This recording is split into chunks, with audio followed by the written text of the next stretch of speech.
actually had a therapist cry my first therapy session once too.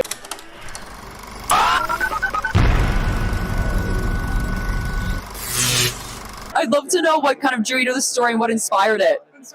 So I was looking for my dad online because he had kind of like disappeared, and he would do that sometimes, and he wasn't calling me back, wouldn't email me back, so I put his name into Facebook. I thought maybe he's on Facebook, and I woke up to a notification that Bob Lehman Likes It. It's a different name, my dad's name, and I thought, all right, my dad's back. My dad likes something of mine, but it wasn't him. It was another man with his name, and for 9 years, this stranger from the internet was so nice and kind and more fatherly to me than my dad ever was. So I decided to tell that story about how small acts of kindness can change the world, basically.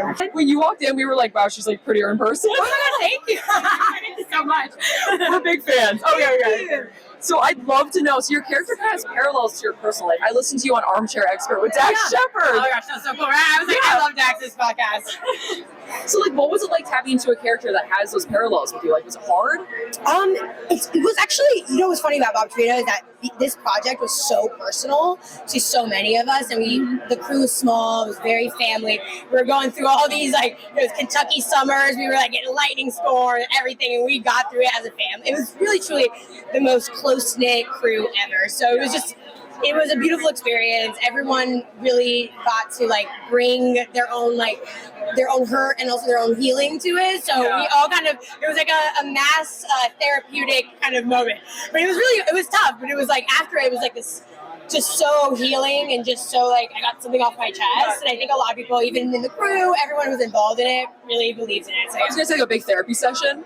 Oh yeah, the therapy session is it was like very similar because I actually had a therapist cry my first therapy session once too, and Tracy did too. So we'd have these similarities that we talked about. Oh my God. Yeah, it was really funny. So like going off that, like how do you relate to your character most?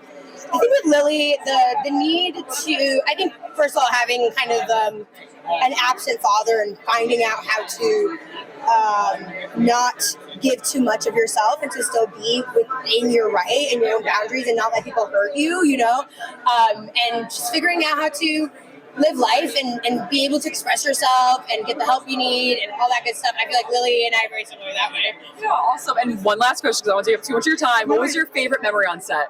Oh my gosh, my favorite memory on set, there's a lot, but I think the puppy scene was so cute. There's a lot of puppies.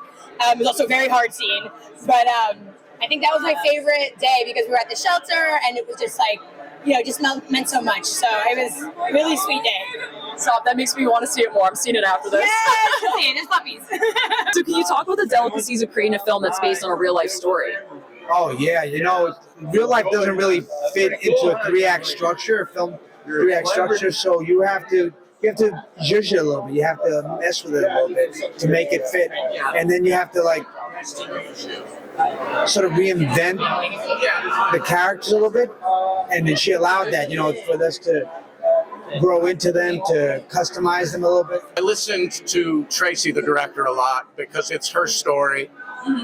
We have similarities of story, but at the same time, you are handling somebody's past, and so it's good to listen to them and try and create something that honors their story. I think like a lot of the times we're wasting so much time and energy trying to get, you know, people to love us, you know, and I think there's a real message in learning to let go of the people that continually hurt you to make room for all the people that want to love you.